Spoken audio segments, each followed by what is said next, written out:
Connu encore, mais c'est un logiciel sur le stand du ministère de l'Éducation.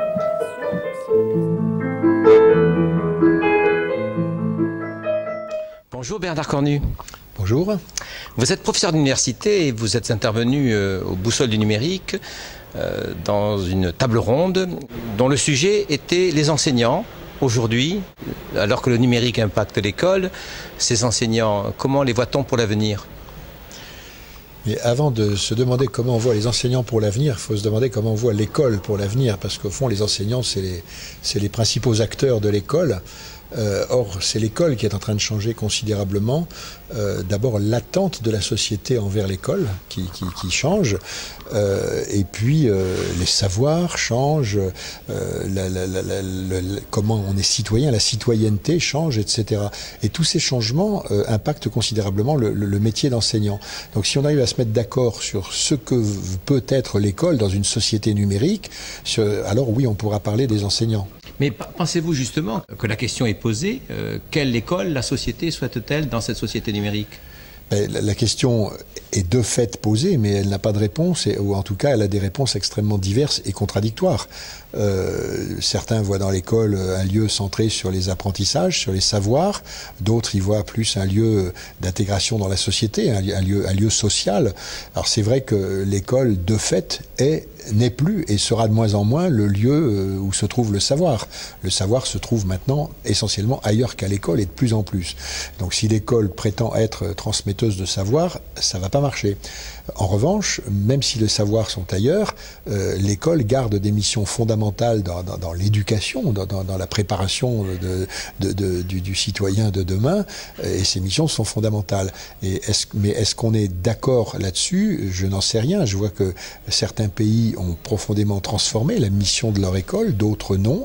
Je crois qu'en France, un long chemin reste à faire. En résumé, mettre de la technologie dans l'école ne fait pas une école numérique.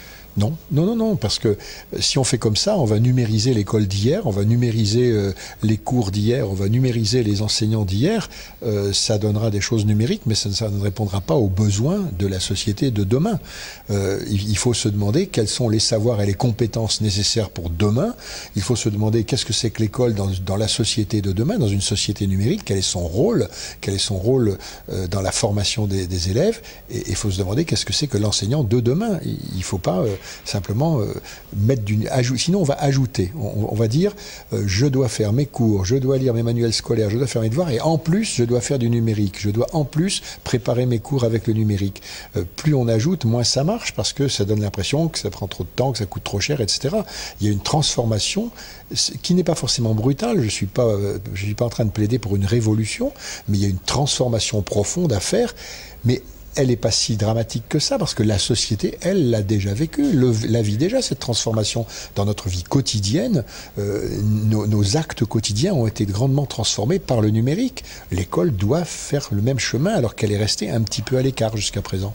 Et donc l'école doit peut-être modifier également ses formes de gouvernance pour faire en sorte que chacun, je pense aux enseignants, puisse participer de son évolution et dans la classe, les élèves puissent participer également de leur acquisition de savoir ? Les deux grandes caractéristiques d'une société numérique, c'est les réseaux, le fait que tout se passe en réseau, on accède au savoir par Internet, par des réseaux sociaux. On peut accéder à des personnes par ces réseaux. On peut connecter maintenant des objets, etc. Ça, c'est une transformation profonde de la société. Et la deuxième chose, c'est que le numérique permet, on le dit souvent, la collaboration, permet une activité plus collective. On peut dire autrement, le numérique favorise et développe l'intelligence collective. Est-ce que l'école va se dire, oui, ma mission, c'est pas seulement de développer l'intelligence individuelle des élèves, mais de développer leur intelligence collective. Si tout ça se met en place, alors oui, on dessinera une école pour demain. Et c'est dans ce contexte-là que, alors, le métier d'enseignant prendra son sens. Mais l'enseignant pourra le faire. Il y a des exemples déjà qui existent. Il y a des pays qui l'ont fait. C'est une question de transformation de son propre métier dans un cadre établi. Alors, c'est vrai que l'organisation, les hiérarchies, telles qu'elles sont aujourd'hui, ne sont pas vraiment faites pour ça. Un système totalement hiérarchique avec une organisation aussi centralisée que notre éducation nationale, ne se prête pas spontanément au travail collaboratif, au réseau et à l'intelligence collective. Donc il va falloir que ça se transforme, et ça va se transformer fatalement. Alors je ne sais pas comment, je ne suis même pas convaincu que c'est une décision d'en haut ou un nouvel organigramme qui va régler les choses, mais simplement oui, il va falloir se poser la question de comment on travaille ensemble, comment on travaille avec d'autres, comment on laisse des champs d'initiative, parce que dans la société numérique, l'enseignant de la société numérique sera certainement, par rapport à l'enseignant d'hier, un enseignant qui aura beaucoup plus de liberté dans l'organisation de ses contenus, dans l'organisation de sa pédagogie, dans l'organisation de son temps. Pas une liberté où il se passe n'importe quoi, une liberté qui s'insère dans le réseau de ses collègues, dans une vie d'équipe, dans une vie d'établissement, etc. Mais il va falloir que tout le cadre institutionnel dans lequel ça se passe puisse s'adapter à ces évolutions. Mais certains pays l'ont fait, c'est pas si difficile que ça. Jacques Simon parle d'enfermement de l'école, d'enfermement du système éducatif. Il a véritablement besoin d'ouverture, il a véritablement besoin de faire confiance à l'ensemble des acteurs pour faire effectivement en sorte que les transversalités fonctionnent mieux que les verticalités. Ah, moi, ça, je le pense vraiment. Et le problème en France, c'est qu'on a des courants de pensée qui s'opposent sur cette question-là. Il y a des pays où il y a une sorte d'unanimité, au fond. Oui, il faut que l'école s'ouvre plus, il faut qu'elle évolue dans tel sens, il faut donner plus de liberté aux enseignants, il faut alléger les programmes et laisser les enseignants un peu plus responsables des contenus, etc. En France, on a vraiment des débats idéologiques sur ces questions-là. Ce sont éventuellement de bons débats, mais il faut les régler, il faut les trancher. Oui, l'école a besoin d'évoluer de toute manière, et cette évolution ne peut être que vers plus d'ouverture. Et si l'école n'évolue pas, comment on peut imaginer l'avenir ? L'OCDE l'a fait à travers des scénarios.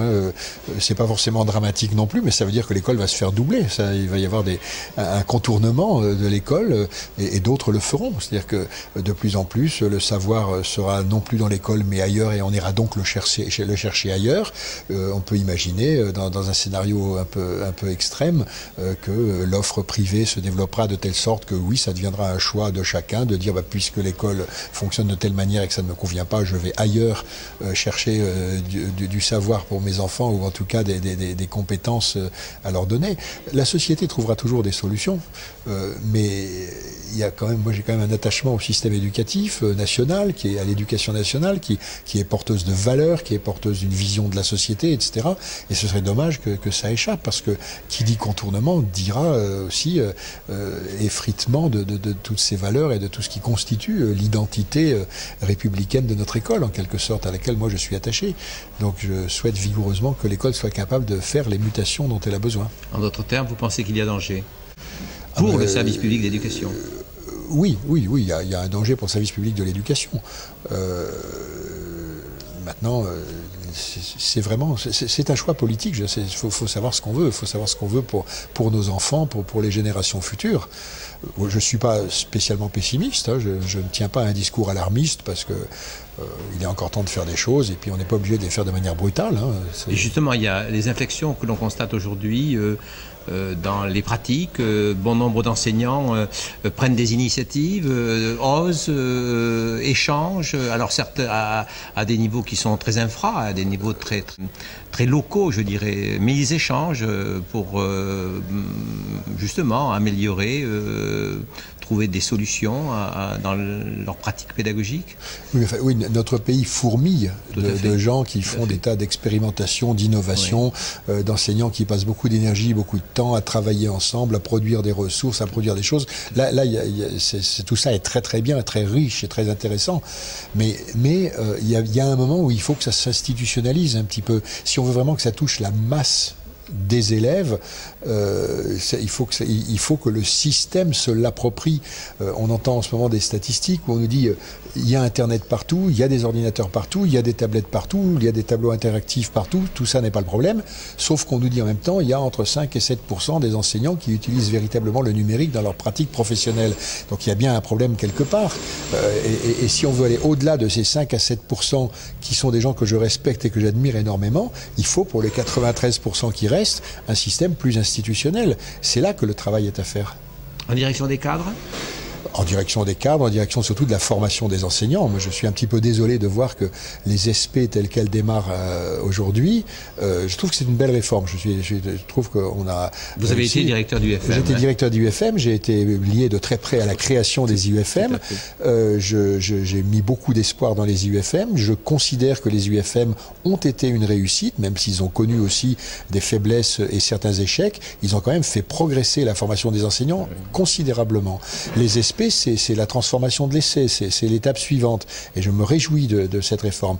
Je déplore simplement que dans les SP aujourd'hui, mais j'espère que ça va changer, le numérique reste tout à fait marginal et n'est pas du tout pris en compte véritablement dans les stratégies de formation des SP. Ça, c'est une grande faiblesse parce que si l'on veut non pas former les 7% d'enseignants les plus dynamiques, mais former 100% de la masse des enseignants, là, il faut bien que l'institution le prenne en charge et donc que les SP le prennent en charge. Merci beaucoup, Bernard Cornet. Je vous en prie.